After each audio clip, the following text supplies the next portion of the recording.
Hey everybody, how are you all? I am Kaushik, your maths mentor, and once again I welcome you all to this channel of mathematics where our motto is bringing positivity to education.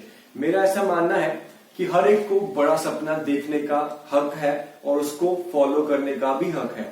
मेरे by chance let's say कि अगर 10th में कुछ marks कम रह गए हैं, that doesn't mean कि मेरा IIT बहुत तक जाने का या उसको पाने का सपना टूट गया है। ठीक है, आपका हार्डवर्क आपको अभी भी आपका सपना वही का वही है। जो आप हार्डवर्क करते हो तो डेफिनेटली वो अचीव कर सकते हो। और है कुछ नहीं है, बस आपको बस अपनी जर्नी को शुरू करना है। एक कदम उठाने की बात है और छोटे छोटे कदम आपको ले जाएंगे वहां तक। और जैसा कि मैं बोलता हूं कि मैथ्स में हमने बेसिक्स को बहुत ज्यादा स्टिक करना है, तो बेसिक्स को पकड़ के चलेंगे तो बड़ी से बड़ी प्रॉब्लम को डील करने के हमारे पास ऑप्शंस है और हम करेंगे डेफिनेटली। क्लियर? सो आज हम एक बहुत ही इंपॉर्टेंट टूल जो कि है इनइक्वेशंस, इस पे बात करेंगे। ठीक है, ये बहुत ज्यादा इंपॉर्टेंट है। आज हम इसको पढ़ेंगे तो ऑलमोस्ट आप कह सकते हो कि आज के बाद हमने हर चैप्टर में इनइक्वेशंस को हमने डील करना ही करना है। Clear? So let's start with its definition. Definition क्या कहती है? An inequation is an equation having the sign less than, greater than, less than, equal to or greater than in place of equal to। Basically देखा जाए तो इसकी कोई definition खुद की है ही नहीं है। हम कंपेयर कर रहे हैं एक इक्वेशन के साथ। अगर कोई एक इक्वेशन है तो इक्वल टू की जगह अगर आप उसको इन साइन से रिप्लेस कर देते हो वो इक्वेशन की जगह इन इक्वेशन बन जाती है। ठीक है, जैसे कि यहाँ पे एग्जांपल में let's say I have equation x minus 1 equal to 0। Simple सी इक्वेशन है एंड इसको इन इक्वेशन में कन्वर्ट करना है। तो मैंने यहाँ पे क्या करा, सिंपल इस इक्वल टू की जगह ये ग्रेटर देन का सिंबल ऐड कर दिया। सो x माइनस 1 ग्रेटर देन 0 अब ये आपकी एक इन इक्वेशन है। ठीक है, और अगर मैं इन इक्वेशन के एग्जांपल्स की बात करूं so we can have there x square minus let's say 2x minus 4 greater than 0 और greater than equal to 0। This is a linear equation, this is a quadratic equation. हमारे पास और भी बहुत तरह की इक्वेशंस होती हैं।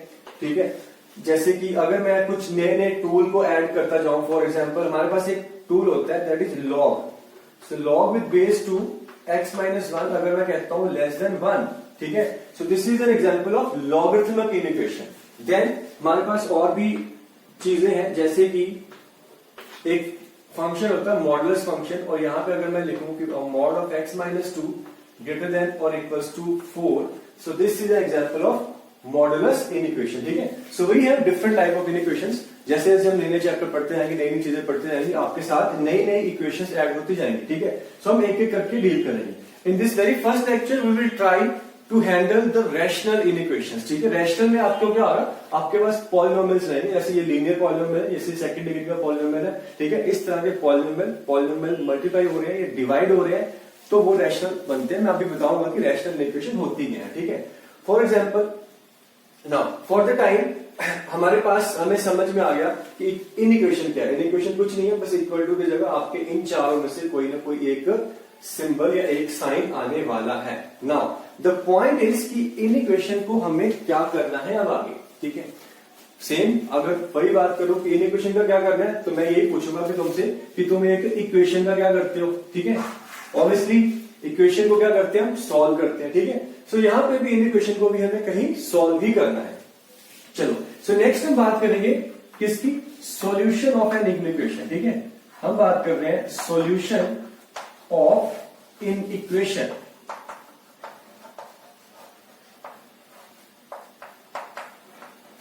ठीक है, हर एक इक्वेशन में जैसे कि इक्वेशन में वेरिएबल होता है तो इन इक्वेशन में भी वो वेरिएबल होगा। So in this particular thing what the values, same चीज जो कि इक्वेशन में है, the set of values of x satisfying that particular inequation will be the solution of that inequation। मैं समझाने के लिए अगेन एक एग्जांपल ही लेता हूं। ठीक है, और एग्जांपल में हम इस एग्जांपल को पिक कर लेते हैं। लेट्स से मेरे पास इक्वेशन थी पहले तो x माइनस 1 इक्वल टू 0। ठीक है, और इसके कॉरस्पॉन्डिंगली मैंने जब इसको इन इक्वेशन बनाया तो x माइनस 1 ग्रेटर देन 0। अच्छा, इसको जब मैं सॉल्व करता हूं तो मेरे को क्या मिलता है, x इक्वल टू 1। ठीक है, सो बेसिकली x की ये जो वैल्यू 1 है ये इस पर्टिकुलर इक्वेशन को सेटिस्फाई करती है, तो ये इसका सोल्यूशन है। सेटिस्फाई करती है, मतलब left hand side right hand side के इक्वल बना देती है। सिमिलरली अगर मैं यहां पे देखूं कि x की क्या वैल्यूज है जो इस इन इक्वेशन को सेटिस्फाई करती है। अब ये साइन जो है ग्रेटर देन वाला बड़ा है, तो बड़ा सिंपल से सिंपल है। अगर मैं कहता हूं कि x माइनस 1 0 से बड़ा होना चाहिए, तो 1 को उधर ले जाओ, तो मेरे को क्या मिलता है, x must be greater than 1। सो ये बेसिकली आंसर है, देखने में पता चल गया। बट क्या रीड करें तो कैसा, x जब 1 से बड़ा है, 1 से बड़ा है मतलब 1 से बड़ी 1 या 2 या 3 या 4 वैल्यू नहीं, सारी की सारी वैल्यूज या सारे के सारे रियल नंबर्स जो 1 से बड़े हैं, अब वो इसके सॉल्यूशन है। जैसे कि मैं इसको रियल लाइन पे देखता हूं, ठीक है, ये मेरी रियल लाइन है कुछ ऐसी, यहां पे कुछ 0 है, ये 1 है, ये 2 है, पीछे आपका -1 -2 एंड सो ऑन, बहुत सारी वैल्यूज। हम बात कर रहे हैं ये 1, ठीक है, यहां पे 1 है, एग्जैक्टली 1 मेरा आंसर नहीं है, बट 1 से जो बड़े नंबर है, अगर मैं इसको बताने की कोशिश करूं तो यहां पे मैं कुछ शेड करके बता रहा हूं, ठीक है। सो बेसिकली 1 से बड़े जितने भी नंबर है, आई कैन से कि कितने नंबर है, नंबर कितना, इनफाइनाइट नंबर्स है, ठीक है। अब ये सारे के सारे जो कि एक रियल लाइन पे मुझे मिल रहे हैं, इनफाइनाइट नंबर ऑफ वैल्यूज, ये मेरे आंसर्स हैं। अब थिंग इसकी समझ में आ गया कि इस इक्वेशन का सोल्यूशन क्या है। x जो 1 से बड़ा होता है और या फिर 1 से बड़े नंबर इसको सेटिस्फाई करते हैं, वो इसके सोल्यूशन है। अब इस सोल्यूशन को जब रिप्रेजेंट करते हैं तो ये लाइन तो नहीं बनानी, लाइन तो हमने बनाई है समझने के लिए। इसको यूज करेंगे हम किसका, इंटरवल्स का। हम लिखेंगे x belongs to 1 to infinity. आपको पता है कि 1 से आगे हम कहां तक जाने वाले हैं, इंफिनिटी तक जाने वाले हैं। ये क्या है, these are nothing but intervals. ये इंटरवल के बारे में हम ऑलरेडी पिछले चैप्टर सेट्स में बता चुके हैं आपको, ठीक है। फिर भी हम एक बार रिवाइज कर लेंगे डिफरेंट टाइप ऑफ इंटरवल्स की, ठीक है। कुछ नहीं, अगर आपको मैं रिमाइंड कराऊं तो ब्रैकेट्स का थोड़ा सा डिफरेंस है और कहां से लेके कहां तक जाना है वो थोड़ा आ रहा है। यहां पे 1 से इंफिनिटी का मतलब है कि 1 को एक्सक्लूड करके, 1 को छोड़ के 1 से बड़े सारे नंबर इंफिनिटी तक इसके सॉल्यूशंस है, ठीक है। सो एक एग्जांपल और लेते हैं, हमें और बेटर अंडरस्टैंडिंग हो जाएगी इन इक्वेशन की और इन इक्वेशन के सॉल्यूशन की, ठीक। So let's take another example, और फिर मैं शुरुआत करूंगा एक और इक्वेशन से ही, ठीक है। लेट्स से मेरे पास यहां पे एक इक्वेशन है, x² minus 3x plus 2 equals to 0, ठीक है। अब इसको अगर मैं सॉल्व करता हूं तो एक क्वाड्रेटिक इक्वेशन आपके सामने, आपको पता है कि कैसे सॉल्व करनी है, बड़ी सिंपल सी है, फैक्टराइजेशन कर लेते हैं, ठीक है। और सिंपल से फैक्टर मेरे को नजर आ ही रहे हैं, तुम लोगों को भी नजर आ रहे होंगे, x minus 1 x minus 2 equal to 0। अब इसका सोल्यूशन क्या, ये लेफ्ट हैंड साइड 0 चाहिए, तो दो चीजें हैं, या तो ये 0 हो जाए या तो ये 0 हो जाए। इस फैक्टर को 0 करता हूं तो x माइनस 1 इक्वल टू 0, तो क्या मिल गया, x इक्वल टू 1, एक आंसर ये मिल गया। सिमिलरली इसको 0 करा तो x इक्वल टू 2, दूसरा आंसर मिल गया। अब हमारे पास सोल्यूशन में क्या है, दो वैल्यूज है, एक 1 और एक 2। तो ये जो दो वैल्यूज है x की, 1 और 2, ये इस पर्टिकुलर इक्वेशन के सॉल्यूशन है, ठीक है, इसको सेटिस्फाई करते हैं। अब अगर इसकी जगह इन इक्वेशन हो जाए, यानी कि अगर मैं इसको थोड़ा बदल दूं, x² माइनस 3x प्लस 2 को मैं कर देता हूं लेट से लेस देन इक्वल टू 0। अब क्या करना है, ठीक है। अब पहले तो बेसिक प्रोसेस तो यही है कि आप फैक्टर बना लो, फैक्टर जैसे कि मैंने बनाया पिछले पार्ट में, x minus 1 x minus 2 less than और इक्वल टू 0 की मैं बात करता हूं, ठीक। अब नेक्स्ट क्या करना है उसको देखो ध्यान से।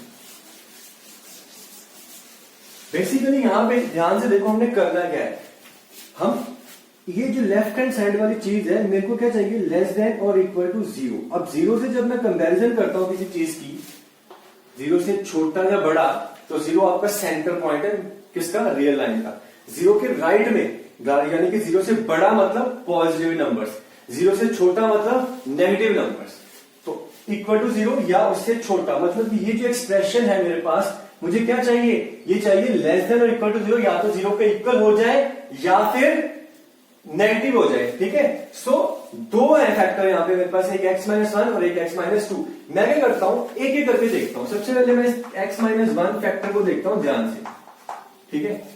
चीजों देखो, अब इस फैक्टर की बात करूं तो 0 कब है, एट x इक्वल्स टू 1 पे, ठीक है। 0 कब है, x इक्वल्स टू 1 पे। तो जब x की वैल्यू 1 हो जाएगी तो अगेन मैं एक रियल लाइन ड्रॉ कर रहा हूं, यहाँ पे 1 है, ठीक है, इसके आगे आप 2 है, पीछे 0 है, फिर -1 है। मुझे दिख रहा है कि जब x की वैल्यू 1 होगी तो ये क्या हो जाएगा 0। x की वैल्यू 1 से बड़ी होगी, मान लो 2 है, 2 - 1 1 पॉजिटिव, और 3 आ जाएगा, 3 - 1 2 पॉजिटिव। तो 1 के राइट में ये क्या देगा, पॉजिटिव देगा, ये एक्सप्रेशन पॉजिटिव बन के आएगा। सिमिलरली 1 के लेफ्ट में क्या बन के आएगा, नेगेटिव बन के आएगा, ठीक है। This is important part, I hope कि आपने इसको फॉलो करा है। सिमिलरली मैं दूसरा फैक्टर देख लेता हूं, वो कौन सा है, x - 2। अब इसका क्रिटिकल पॉइंट यानी कि इसका 0 क्या है, 0 कब हो रहा है, ये 2 पे हो रहा है। तो इसकी बात करूं तो ये आपका 2 पे 0 हो रहा है, ठीक है। ये आपका यहाँ पे 1 था, ये 0, ये -1 और ये 2, ये 0 हो रहा है 2 पे। और you can see very simple कि 2 के राइट में ये क्या होगा, पॉजिटिव, 2 के लेफ्ट में क्या होगा, नेगेटिव होगा, ठीक है। अब ऑब्वियसली हमें दोनों को अलग अलग से नहीं बताना, हमें इन दोनों को कंबाइन ये बताना है कि दोनों मल्टीप्लाई होके लेस देन इक्वल टू 0 यानी कि नेगेटिव कब बन रहे हैं, ठीक है। आप दोनों के क्रिटिकल पॉइंट्स को देखो, एक का था 1, दूसरे का था 2, ठीक है। चलो सबसे पहले अगर मैं 2 के राइट में देखता हूं, ठीक है, क्या 2 के राइट में देखता हूं, दोनों को एक साथ देखने की कोशिश कर रहे हैं। ये बेसिकली इसको बोलते हैं साइन स्कीम, क्या बोलते हैं, साइन स्कीम। इस लीनियर वेक्टर की साइन स्कीम मैंने देख ली कि 1 पे 0, 1 के राइट में पॉजिटिव, लेफ्ट में नेगेटिव। इसके लिए 2 पे 0, 2 के राइट में पॉजिटिव, लेफ्ट में नेगेटिव। बट मुझे इंडिविजुअली नहीं बताना, मुझे इन दोनों का प्रोडक्ट बताना है। सो इन दोनों का प्रोडक्ट की बात करूं तो मान लो मैं इन दोनों के लिए मैं दोबारा एक बार रियल लाइन ड्रॉ कर लेता हूं, ठीक है। क्रिटिकल्स की जरूरत पड़ेगी मुझे बस, यानी कि इनके जीरोस की, एक का 0 1 है, एक का 0 2 है, बाकी पॉइंट्स को आपको ड्रॉ करने की जरूरत नहीं है। चलो पहले देख लेते हैं कि 2 के राइट में बात करते हैं। तो 2 के राइट में ये क्या है, ये तो 1 के राइट में पॉजिटिव है, तो 1 के राइट में पॉजिटिव है, तो फिर 2 के राइट में भी पॉजिटिव है, ठीक है। और ये तो 2 के राइट में पॉजिटिव है, पीछे नेगेटिव है। बेसिकली 2 के राइट में देखूं तो ये भी पॉजिटिव, ये भी पॉजिटिव। सो ये अगर दोनों पॉजिटिव है तो पॉजिटिव इंटू पॉजिटिव पॉजिटिव, ठीक। सो इसका पता चलेगा कि 2 के राइट में ये एक्सप्रेशन क्या बनेगा, पॉजिटिव बनेगा, क्योंकि दोनों क्या थे, पॉजिटिव थे। अच्छा अब 1 और 2 के बीच में देख लेते हैं। 1 और 2 के बीच में 1 के राइट में देखूं तो ये क्या है, पॉजिटिव है। बट 1 के राइट में या 2 के लेफ्ट में देखूं तो ये क्या है, नेगेटिव है। 2 के लेफ्ट में ये तो नेगेटिव है, सो 1 और 2 यानी कि 2 का लेफ्ट है, तो यहाँ पे ये नेगेटिव दे रहा है। अब एक पॉजिटिव एक नेगेटिव, तो पॉजिटिव इंटू नेगेटिव क्या होगा, नेगेटिव। सो 1 और 2 के बीच में ये क्या दे रहा है मुझे, नेगेटिव बेसिकली, ठीक है। अब आप आ जाओ 1 के लेफ्ट में, 1 के लेफ्ट में ये भी नेगेटिव, ये भी नेगेटिव, तो नेगेटिव इंटू नेगेटिव एक बार फिर से क्या हो गया, पॉजिटिव। सो यहां पे मेरे को क्या मिल रहा है, पॉजिटिव, ठीक है। देखो पूरी इन इक्वेशन का या फिर कह लो इस पूरे चैप्टर का यही सबसे इंपॉर्टेंट पार्ट है। पहले तो सिंगल फैक्टर्स को देख लो, हमें पॉजिटिव नेगेटिव ही करना पूरा इस पूरे चैप्टर का, ठीक है। x - 1, 1 पे 0, राइट में पॉजिटिव, लेफ्ट में नेगेटिव। x - 2, राइट में पॉजिटिव, लेफ्ट में नेगेटिव, मतलब कि मैं क्या बोल रहा हूं, मैं x की वैल्यूज की बात कर रहा हूं कि अगर मैं 2 के राइट में कोई वैल्यू लेता हूं तो ये पॉजिटिव रहेगा। 2 के राइट में 3 ले लो, 4 ले लो, 5 ले लो, 2.5, 2.1, 2.2, 2.3, कोई भी वैल्यू 2 के राइट में, ये उसको पॉजिटिव बना देगा। यानी कि जो आंसर आएगा फाइनली इस एक्सप्रेशन की, इसकी वैल्यू बन के आएगी, वो पॉजिटिव होगी। और सिमिलरली 2 के लेफ्ट में यानी कि 1 ले लो, 0 ले लो, -1, -2, या फिर 2 के लेफ्ट में 1.99 भी चलेगा, 1.5, 1.3 सब चलेंगे, सारी वैल्यूज पे ये देगा आपको नेगेटिव। ये रियल लाइन पे देखो ध्यान से, इसका मतलब है कि यहां पे 0, इसके आगे कोई मर्जी x ले लो ये पॉजिटिव होगा, इसके पीछे कोई मर्जी x ले लो नेगेटिव होगा। सिमिलरली ये, अब हमें दोनों का कंबाइंड चाहिए। इन इक्वेशन क्या थी, ये आपका क्वेश्चन है। इस एक्सप्रेशन की वैल्यू लेस देन या इक्वल टू 0, फैक्टर बना लिए। अब इस एक्सप्रेशन की वैल्यू लेस देन या इक्वल टू 0, इंडिविजुअली हम देख रहे हैं कि ये पॉजिटिव और नेगेटिव कब है। अब दोनों को कंबाइन करना है, यानी कि मल्टीप्लाई करके देखना है। सो मल्टीप्लाई करके देखता हूं तो मैंने देखा कि 2 के राइट में दोनों पॉजिटिव थे तो पॉजिटिव हो गया, 1 के लेफ्ट में दोनों नेगेटिव थे तो अगेन पॉजिटिव होगा। 1 और 2 के बीच में ये आपका पॉजिटिव था, ये नेगेटिव था, तो पॉजिटिव इंटू नेगेटिव आपका क्या बन के आएगा, नेगेटिव बन के आएगा। और 1 और 2 पे क्या है, 0, ठीक है। तो साइंस की वैल्यू अब मुझे चाहिए क्या, मुझे चाहिए कि ये चाहिए लेस देन या इक्वल टू 0, 1 पे और 2 पे 0 और बीच में क्या, लेस देन यानी कि नेगेटिव। सो बेसिकली इसका जो सॉल्यूशन है, इस रियल लाइन पे जो मैंने दिखाया, ये तरीका है दिखाने का, ठीक है। हम बहुत सारे क्वेश्चन करेंगे, आपको ये आदत हो जाएगी कि 1 पे 0 वो मुझे चाहिए, हाँ 0 हो जाए मेरा आंसर है। 2 पे 0 अगेन वो भी मुझे चाहिए, और 1 और 2 के बीच में कोई भी वैल्यू ले लो, 1.1, 1.2, 1.3, 1.99 तक सारी वैल्यूज पे ये क्या बन के आएगा, लेस देन 0। तो हमें तो दोनों चाहिए, या तो इक्वल टू 0 हो जाए या तो लेस देन 0 हो जाए। तो बेसिकली ये रियल लाइन पे जो मैंने शो करा है, ये आपका आंसर है। और इसको हम लिखते कैसे हैं, इंटरवल फॉर्मेट में, और वो कैसा है, अब क्योंकि इक्वल टू आ रहा है तो 1, 2 ये क्लोज ब्रैकेट का यूज कर, ठीक है। आप समझते हो कि क्लोज ब्रैकेट का मतलब है कि ये जो एंड पॉइंट्स है इनको इंक्लूड करना है, क्योंकि इन पे 0 हो रहा था तो हमें 0 चाहिए इसलिए इंक्लूड करा। पिछले एग्जांपल में नहीं चाहिए था तो एक्सक्लूड करा। एक्सक्लूड करने के लिए ओपन ब्रैकेट यानी कि नॉर्मल ब्रैकेट का हम यूज करते हैं, यहां पे ये रेक्टेंगुलर ब्रैकेट, ठीक है। सो आई होप कि विद दीज एग्जांपल्स आपको पहले तो एक इंट्यूटिव आइडिया मिल गया कि इनइक्वेशन है क्या। देन सॉल्यूशन ऑफ इनइक्वेशन की बात करो तो हमें सॉल्व करना है तो कैसे करना है, एक बेसिक सी चीज है। ऑब्वियसली हम इसको अब आगे लेके चलेंगे, बट उससे पहले मैं आपको छोटी छोटी प्रॉपर्टीज की बात कर लेता हूं कि इन इक्वेशंस को सॉल्व करते हुए किन छोटी छोटी चीजों का हमें ध्यान रखना है, ठीक है। फिर हम कुछ और एग्जांपल्स करेंगे, then we will lead to a very important part of this chapter, यानी कि बहुत आपका टूल है, एक फॉर्मूला कह सकते हो, वेवी कर्व मेथड। वो हम समझाएंगे जो ये सारा काम करने में आपकी हेल्प करेगा, आपको थोड़ा आसान कर देगा, क्योंकि बार बार ये रियल लाइन बना बना के तो हम नहीं देखने पाए, ठीक है। सो वेट फॉर दैट। हम फिलहाल बात करेंगे कुछ प्रॉपर्टीज ऑफ इनइक्वेशंस की। Alright, so let's see. सो हमने अभी अभी इनइक्वेशंस को देखा, इनइक्वेशन के फिर सॉल्यूशन की बात करी, और ये भी ऑब्जर्व करा कि जब इनइक्वेशन को सॉल्व कर रहे हैं तो हमारे पास जो आंसर में मिल रहा है वो एक सेट ऑफ वैल्यूज मिल रहा है, जिसको हमने रियल लाइन पे प्लॉट करके देखा, ठीक है। और उसको रिप्रेजेंट करने के लिए शॉर्ट फॉर्म में हम यूज कर रहे हैं इंटरवल्स का, ठीक है। सो प्रॉपर्टीज पे जाने से पहले हम पहले जल्दी से एक क्विक रिवीजन लेते हैं इंटरवल्स की, ठीक है, जो कि हमने ऑलरेडी पिछले चैप्टर सेट्स में पढ़ा था, ठीक है। सो हम बात करेंगे अब इंटरवल्स की, ठीक है।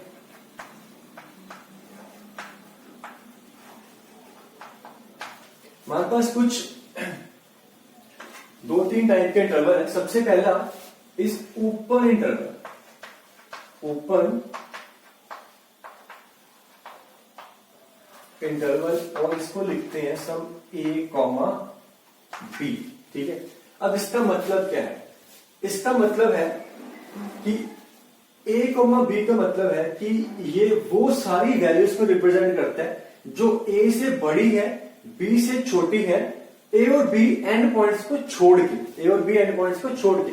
मैं एग्जांपल लेता हूं, उससे आपको ज्यादा समझ में आएगा, ठीक है। अगर मैं कहता हूं कि x belongs to some interval 2,4, ठीक है, इसका मतलब क्या है कि x इस इंटरवल को बिलोंग करता है, मतलब कि x इसमें से वैल्यूज देने वाला है। कौन सी वैल्यूज देने वाला है, वो सारी की सारी वैल्यूज जो 2 से बड़ी है और 4 से छोटी है, और एंड पॉइंट 2 और 4 को छोड़ के ओपन, ये जो ब्रैकेट है, नॉर्मल ब्रैकेट का मतलब है ओपन इंटरवल, कि 2 को काउंट नहीं करना, 4 को काउंट नहीं करना, 2 और 4 के बीच की सारी वैल्यूज को काउंट करना है। अगर मैं रियल लाइन पे दिखाने की कोशिश करूं तो इसका मतलब क्या है कि यहां पे कहीं 2 है आपका, यहां पे कहीं 4 है। आप 2 आपका आंसर नहीं है, 2 को आपको काउंट नहीं कर सकते, ठीक है। 4 भी आपका आंसर नहीं है। आंसर क्या है, 2 और 4 के बीच की सारी वैल्यूज, सारी वैल्यूज, कितनी values, infinite number of values है। 2 से शुरू हो जाओ, बीच में एक इंटीजर आता है यानी कि 3, फिर उसके बाद 2.1, 2.3, 2.01, 2.5, 2.6, 2.999, फिर कहां तक जाना, 3.9999 तक जाके मैं काउंट नहीं कर सकता। आपको भी पता है कि कितनी वैल्यूज आएगी, इनफाइनाइट सेट ऑफ वैल्यूज आने वाला है, ठीक है। क्लियर। इस ओपन इंटरवल का मतलब है कि ये x वो वैल्यूज को रिप्रेजेंट कर रहा है जो 2 और 4 के बीच में है, 2 और 4 को छोड़ के। The second one is closed interval, और और इसको हम लिखते हैं a comma b।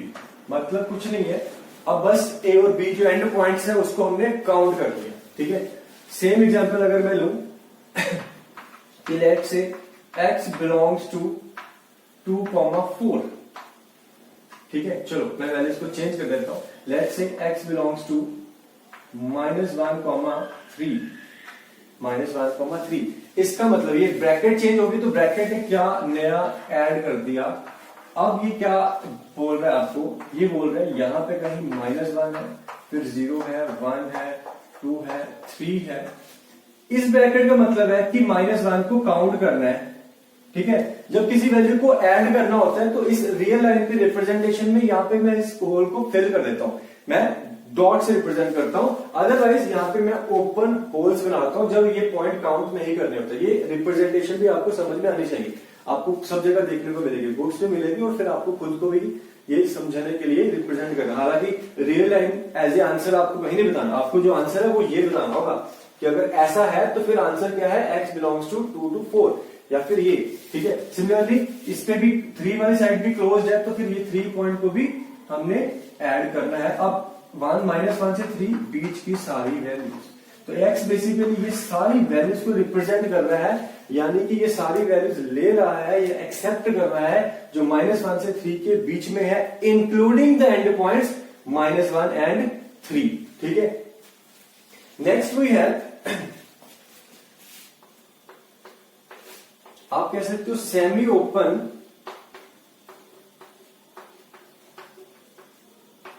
Semi close.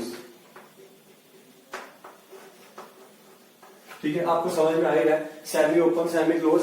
अब यहाँ पे दो तरीके से बन सकते हैं, या तो आपका बन जाएगा a कॉमा बी इस तरीके से, a वाली साइड ओपन है, b वाली साइड क्लोज है, या फिर आपका इस तरीके का हो सकता है a वाली साइड मैं क्लोज कर रहा हूं और b वाली साइड ओपन कर रहा हूं। ठीक है, अगेन मैं एग्जांपल लेता हूं एक छोटा सा। मान लो यहां पे मेरा है कि x बिलोंग्स टू 1 to 5। ठीक है, सो इसका क्या मतलब है, x बिलोंग्स टू 1 to 5 मतलब रियल लाइन पे अगर मैं बात करूं, अब x वो सारी वैल्यूज को रिप्रेजेंट कर रहा है जो 1 से 5 के बीच में है। एक तो 1 से 5 के बीच वाली वैल्यूज तो है ही है। अब बस एंड पॉइंट्स का ध्यान रख लो कि क्या करना है, क्योंकि जहां पे क्लोज है मतलब कि ये 5 है आपका आंसर, 5 आपको काउंट करना है। 1 पे ये नॉर्मल ब्रैकेट है मतलब 1 आपका आंसर नहीं है। सो बेसिकली ये x ये सारी वैल्यूज को रिप्रेजेंट कर रहा है। 1 से 5 के बीच वाली तो सारी है ही है, एंड पॉइंट्स में 1 ऐड काउंट नहीं कर रहे हैं, 5 को काउंट कर रहे हैं। ठीक है, so this is the simple answer of this इसका ये सिंपल सा मतलब है। ठीक है, सो और भी हमारे पास कुछ इंटरवल्स हैं जिनको हम कह देते हैं इनफाइनाइट इंटरवल्स, यानी कि आपकी एक साइड आपकी इन्फिनिटी वाली हो सकती है। ठीक है, सो वो देख लो।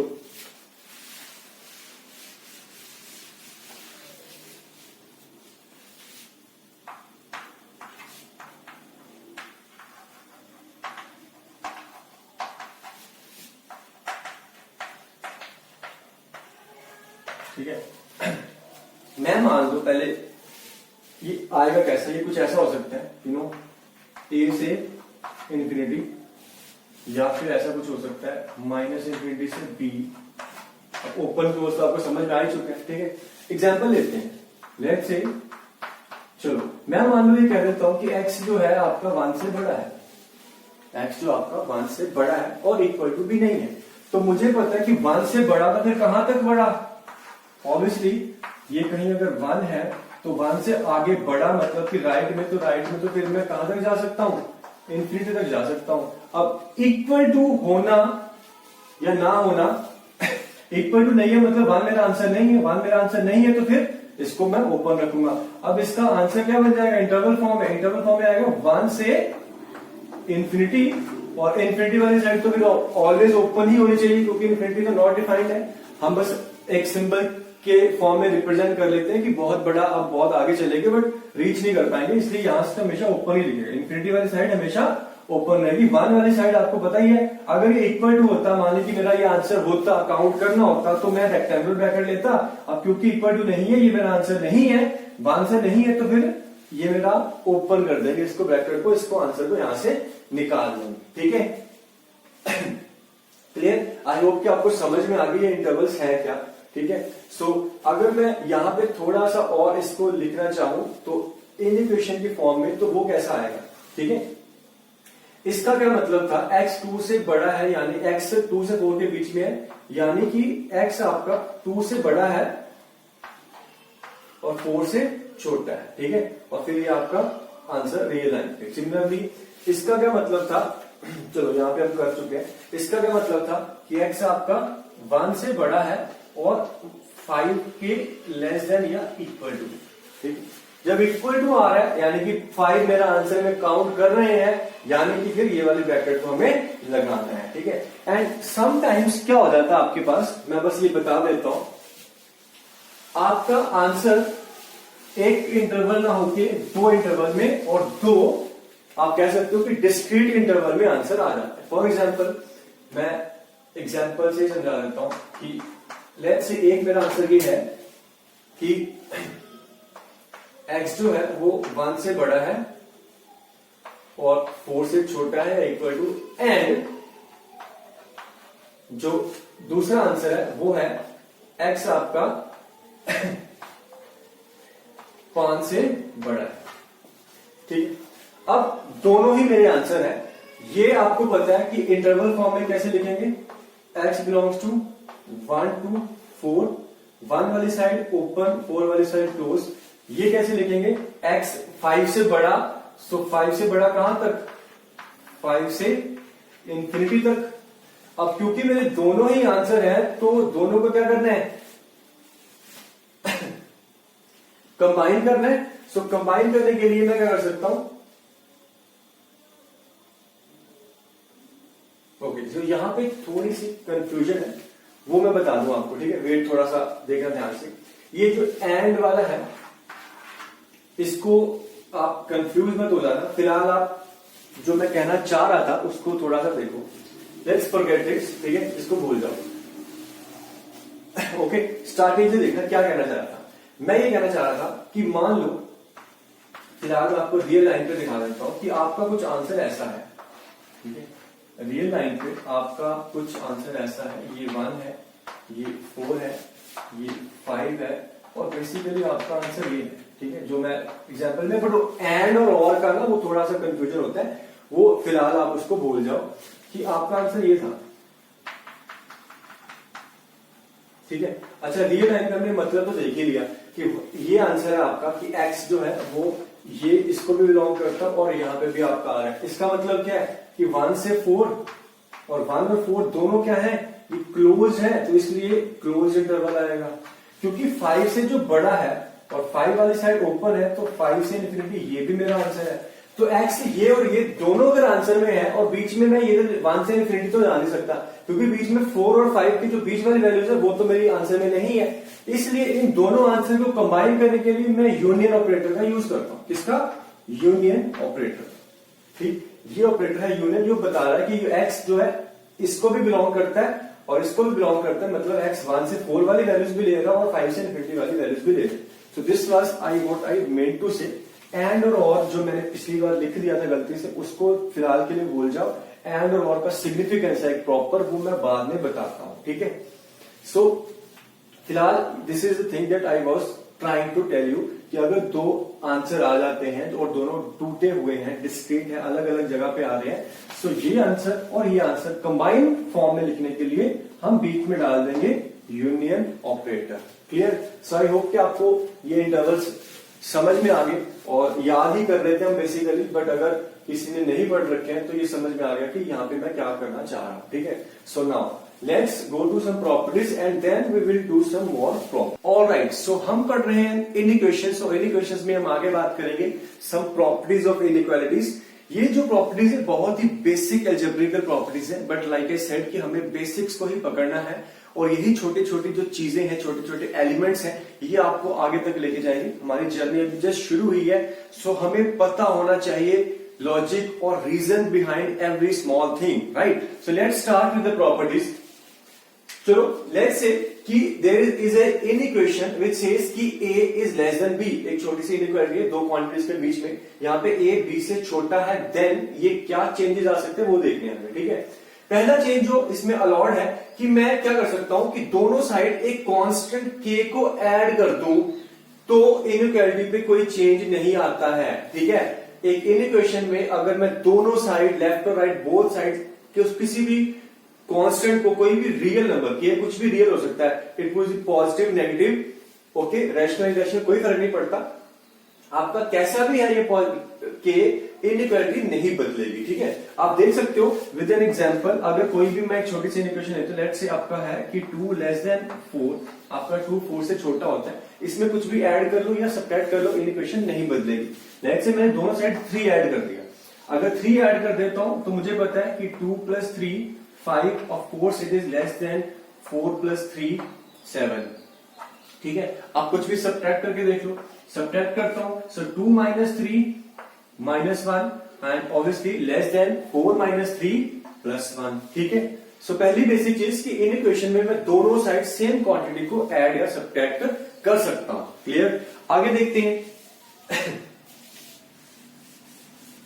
नेक्स्ट थिंग है कि मल्टीप्लीकेशन विद सम कांस्टेंट। अगर मैं किसी कांस्टेंट k से मल्टीप्लाई करता हूं इस इक्वेशन को तो क्या फर्क पड़ता है? अब फर्क पड़ता है, पड़ता कब है? जब k पॉजिटिव या नेगेटिव हो। अगर तो k है पॉजिटिव, लाइक अगर मैं इस इक्वेशन को दोनों साइड किसी कांस्टेंट k से मल्टीप्लाई कर रहा हूं और वो k पॉजिटिव है तो इन इक्वेशन नहीं बदलेगी, इन इक्वेशन सेम रहेगी। बट अगर यही k आपका नेगेटिव हो जाता है तो इन इक्वेशन चेंज हो जाती है। ठीक है, ध्यान रखना, this is very important point, इसको हम काफी ज्यादा यूज करते हैं, ऑलमोस्ट सारे छोटे छोटे पॉइंट सबका यूज है, but this is very important, इस पे हमें ध्यान देना थोड़ा।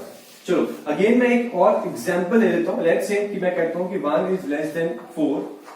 अब पहले केस में मैं किसी कांस्टेंट, ये मान लो कि 2 से ही मल्टीप्लाई करता हूं, सो 2 से मल्टीप्लाई करते हैं, 2 × 1 2 एंड ऑब्वियसली लेस देन 4 × 2 8, यहाँ पे सेम रहेगा। बट अगर ये k नेगेटिव हो जाता है, अगर q की जगह मैं -2 से मल्टीप्लाई कर देता तो ये क्या बन जाता? -2, और ये क्या बन जाता? -8। अब ऑब्वियसली -2 -8 से बड़ा है, सो पॉजिटिव नंबर से मल्टीप्लाई करेंगे तो इनइक्वालिटी चेंज नहीं होगी, नेगेटिव से मल्टीप्लाई करेंगे बोथ साइड्स तो इनइक्वालिटी बदल जाएगी। बट अब मल्टीप्लाई कर रहे हैं, डिवाइड कर रहे हैं, एक ही थिंग बात। ठीक है, जैसे यहां पे अगर मैंने बोला कि 2 से डिवाइड करना तो बेसिकली 1/2 से मल्टीप्लाई करना हो गया, सो 1/2 इज ऑब्वियसली लेस देन 2, यहां पे 2 से डिवाइड कर रहा हूं। सेम अगर माइनस से करूंगा तो ये कितना बन जाएगा?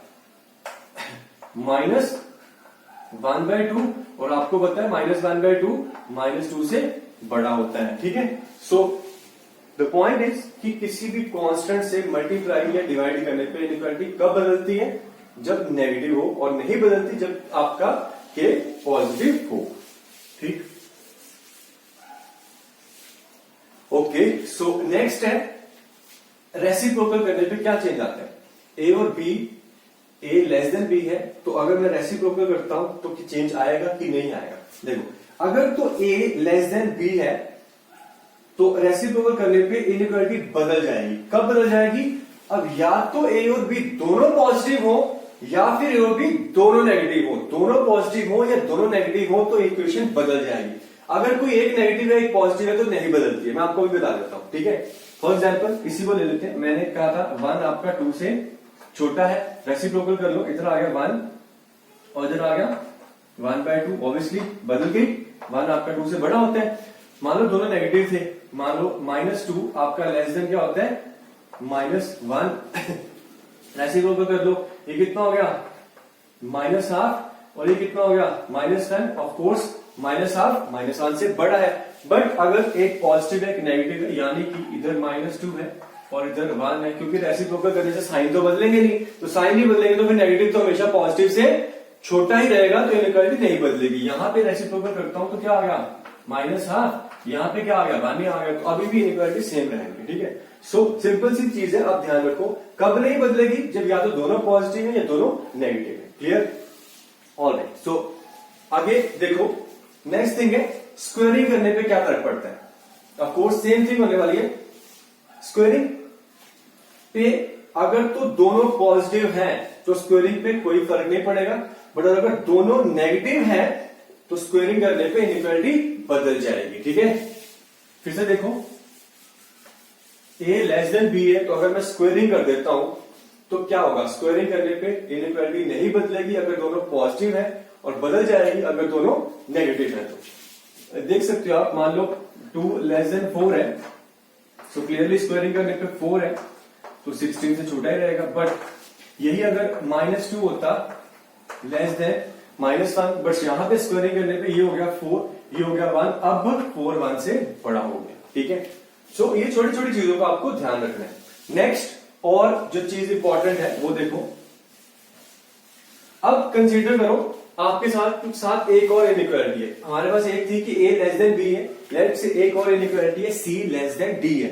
तो मैं क्या कर सकता हूं, एक अलाउड थिंग जो है, आप दोनों को ऐड कर सकते हो। ठीक है, सो ये चीज मैं कर सकता हूं, दोनों को ऐड कर सकता हूं। ऐड करने पे इनइक्वालिटी वैसी की वैसी रहेगी। इसलिए इंपॉर्टेंट हम ये भी काफी ज्यादा करते हैं। ठीक है, फॉर एग्जाम्पल 1 आपका 2 से छोटा है, 3 आपका 4 से छोटा है, तो क्लियरली दोनों को ऐड करूंगा तो ये बनेगा 4 और ये बन जाएगा 6।